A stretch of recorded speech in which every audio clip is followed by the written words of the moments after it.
Mes amis, bien le bonjour.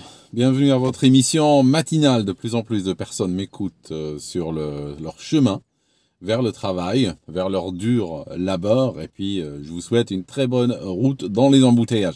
Ça va presque tourner à une émission radio, cette histoire.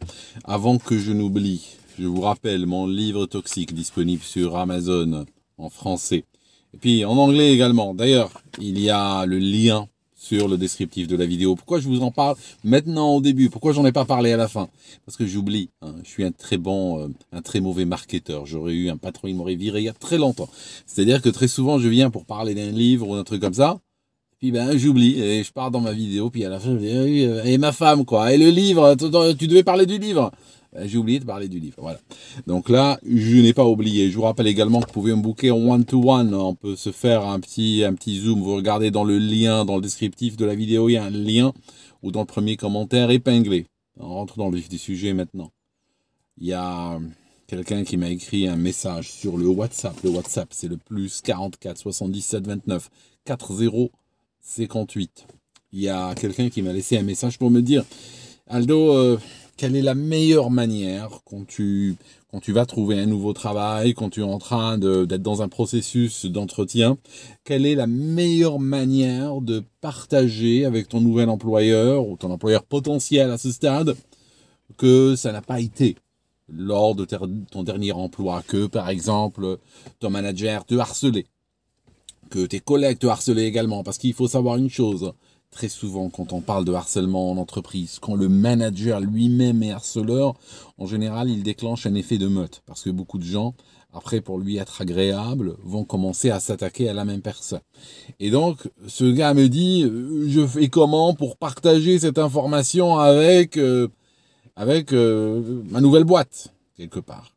Alors, je vais te donner la réponse. La réponse est très simple. Tu ne partages pas du tout cette information, pas du tout. Ton manager était quelqu'un d'extraordinaire, tes collègues, ils t'apprécient beaucoup. T'as encore une petite émotion, là, une petite larme quand tu penses à la fête qu'ils t'ont préparée quand tu partais. Ils t'ont donné plein de cadeaux comme ça, ils t'ont serré dans leurs bras un par un, et ils t'ont dit que voilà, ces moments doivent arriver. C'est des moments très durs, on a du mal à trouver les mots. Mais voilà, je te souhaite beaucoup de courage, beaucoup de bonnes choses pour le reste de ta carrière. Nous, on reste derrière. Et puis, si un jour tu veux revenir, tu sais, on est une grande famille. On a toujours été une grande famille. On s'est toujours soutenus dans les moments les plus durs. On a toujours été les uns pour les autres. Et puis, voilà, si tu veux revenir, la porte sera grande ouverte. Et j'espère que nos chemins se recroiseront. Tu sais, voilà, mais bon courage encore une fois. D'accord? C'est comme ça que ça s'est passé le départ. Je sais que c'est pas comme ça, mais c'est comme ça que tu vas le vivre. C'est comme ça que tu vas le communiquer. Je vais te raconter une histoire. Alors pour raconter cette histoire, on va faire une sorte de jeu de rôle. Voilà. Tu es en train d'arriver avec ton autre moitié pour par exemple, allez, on va mettre un appart. Tu veux acheter un appart. Il y a un appart, il y a un agent immobilier qui vient avec toi et vous allez visiter l'appartement. Vous êtes dans l'ascenseur, voilà, l'immeuble est propre, c'est joli, ça se passe bien, vous aimez bien le quartier, et puis vraiment vous êtes tombé amoureux de la façade de cet immeuble, vous aimeriez bien habiter ici, en plus il y a une école juste à côté, il y a du parking, tout ça, ça a l'air très intéressant. Vous voulez cet appart, il vous intéresse vraiment, avant même d'être rentré. Vous rentrez dans l'appartement, ça confirme un petit peu vos attentes. C'est spacieux, c'est lumineux, il y a de grandes fenêtres, tout ça, et franchement, ça sort complètement du lot par rapport à ce que vous avez visité jusque-là. Et vous aimeriez faire une offre. Dans l'ascenseur, l'agent immobilier vous a dit que il a vendu, dans ce même quartier, il a vendu déjà 3 ou 4 appartements. Le moins cher est parti à 290 000, le plus cher à 310 000. La moyenne, on va dire, raisonnable, est de l'ordre de 300 000 euros pour un bien pareil dans ce quartier. Vous voyez, on a déjà posé un petit peu l'histoire. Maintenant, je vais être le vendeur. D'accord? Moi, je suis le vendeur. Je suis le vendeur de l'appartement. Je suis le vendeur du bien. Et vous me demandez, ou la conversation arrive sur pourquoi je vends. Pourquoi je vais vendre. Alors, attention. Première, on va faire les deux personnages. Alors, le premier personnage, attention. Vous me demandez pourquoi je vends et voilà. Oui, vous savez, on a on a beaucoup de problèmes. Je vivais ici avec mon épouse. Maintenant, on a divorcé. Elle est partie. Et puis, moi, je vous cache pas, je veux vendre, hein, parce que tout simplement, elle veut sa part. Voilà, nous sommes en avril. Moi, je vous cache pas que j'aimerais que d'ici la fin du mois soit vendu, parce que j'ai décidé de quitter le pays, j'ai décidé de partir.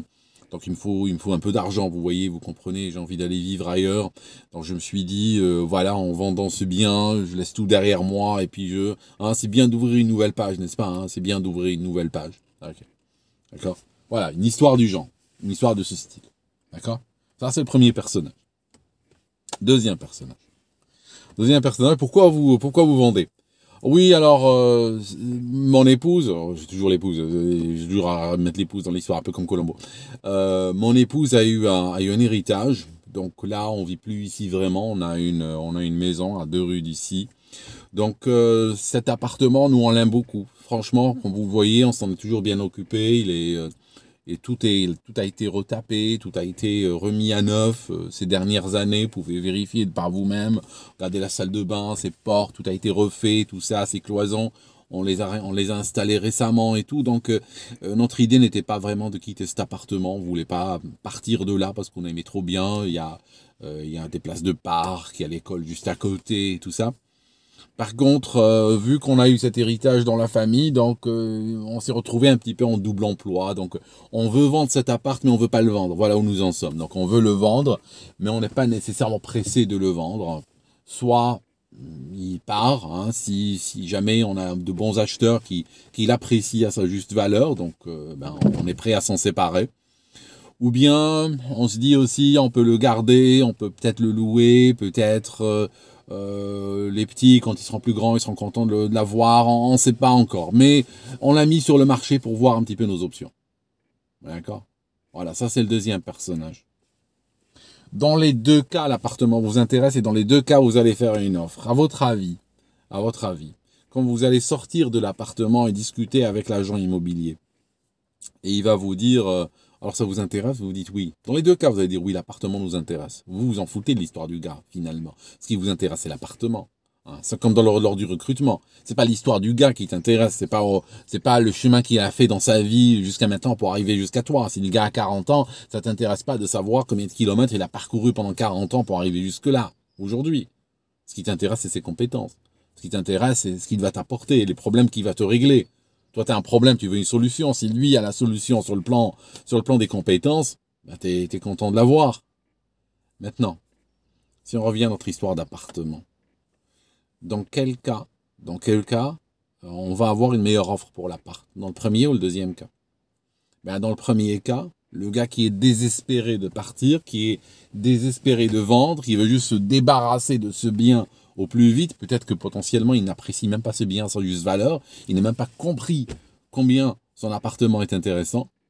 Ce gars-là, quand les clients vont discuter avec l'agent immobilier, il va leur dire, écoutez, si vous lui donnez, je sais pas moi, balancez-lui 260 ou 250, vous balancez 250 pour engager la conversation. Vous lui dites, on fait une offre à 250. S'il n'est pas d'accord, ça vous laisse de la marge pour négocier. Ça vous laisse de la marge, vous pouvez monter à 260, même si vous montez à plus tard à 265, 70, vous serez toujours 10% en dessous de la valeur du marché. Donc c'est vraiment une opportunité intéressante. Ça, c'est les genres de conversation qu'il y aura derrière le dos du premier propriétaire. Deuxième propriétaire, les conversations seront autrement. Vous avez vu, l'appartement est très intéressant, ce genre d'endroit part très vite. Franchement, il a eu beaucoup de visiteurs, hein, je vous dis, hein, tout de suite, il a eu beaucoup de visiteurs, mes collègues ont déjà fait visiter. Je pense que d'un moment à l'autre, il pourrait recevoir une offre qu'il ne refusera pas. Donc moi, ce que je peux vous dire, c'est que, sachant que dans le quartier, l'appartement le plus intéressant, le plus cher, c'est vendu à 310, et celui-là est meilleur encore. Moi, je vous propose, vous lui faites une offre qu'il ne pourra pas refuser. Vous lui dites donner du 315, 320, et puis vous allez voir, il va pas dire non. Vous voyez le truc? C'est ça.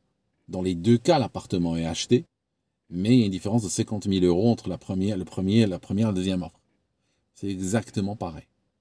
Si vous allez à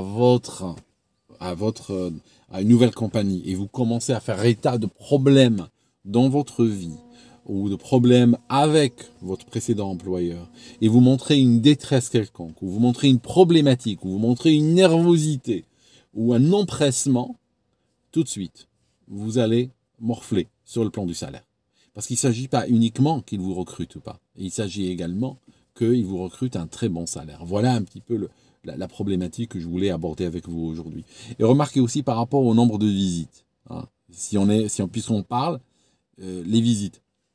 Si par exemple le propriétaire, on lui pose la question, est-ce que vous avez, on est les premiers à visiter ou est-ce que vous avez reçu d'autres personnes? Imaginons le premier propriétaire, il dit, ah non, depuis que je l'ai mis sur le marché, ça fait 3 mois qu'il est sur le marché, cet appart, vous êtes les premiers. Voilà, le marché, je pense pas que le marché soit bon en ce moment, hein, n'est-ce pas? J'ai reçu une seule visite, c'est la vôtre. Je vous donne maintenant une autre version. Est-ce que nous sommes les premiers à visiter? Vous recevez de la visite pour cet appart? Ah oui, là on est mercredi, j'ai dû prendre toute la semaine, hein, j'ai des bookings depuis lundi matin, ça n'arrête pas quoi, ça n'arrête pas, les gens visitent, il y a un très bon marché en ce moment, j'ai mis de belles photos en ligne et tout, donc ça a attiré du monde, et en plus comme il y a l'école à côté et tout ça, vous imaginez, hein, c'est toujours les parents aiment bien être proches de l'école, donc forcément, il y a énormément de visiteurs. C'est pareil quand on vous pose la question dans un emploi, dans un processus d'entretien. Est-ce que vous avez eu d'autres entretiens? Eh ben, c'est pareil. Si vous dites j'ai aucun entretien, si vous dites j'en ai eu 12, c'est pas la même approche. Si des gens apprennent qu'il y a des visites sur un appart, il y a beaucoup de visites, ils se disent il y aura des offres, il va falloir qu'on tape assez haut. Ben, de la même manière, si on dit qu'il n'y a pas eu de visite, eh ben, déjà il y a 2 choses qui vont se déclencher. La première, c'est sur le plan subjectif. Sur le plan subjectif, ils se disent si personne n'a visité, c'est que c'est pas intéressant, c'est qu'il y a un vice caché, tout ça, donc peut-être on va laisser tomber, hein, ça ne nous intéresse pas nous non plus. Il y a ça aussi, hein, malheureusement c'est comme ça. Il y a des fois la perception plus qu'autre chose. Et puis deuxièmement aussi, ça pèsera sur l'offre. Parce que plus tard, quand ils parleront à leur agent immobilier, il dira oui, en 3 mois qu'il a mis sur le marché, personne n'est venu, donc vous lui donnez une offre, et puis de toute façon, au point où il en est, il ne pourra pas dire non. Vous voyez le truc? Donc c'est ça, toujours faites gaffe. Quand vous allez vous êtes dans un processus d'entretien, toujours, restez positif, restez ouvert, et restez souriant, et restez dans l'optimisme BA, s'il le faut. Parce que plus vous révélez des choses négatives sur vous, sur votre parcours, plus ça pèsera à la fin sur votre salaire. Merci mes amis, on se voit dans une autre vidéo. À très bientôt et bonne route pour ceux qui sont encore coincés dans les embouteillages.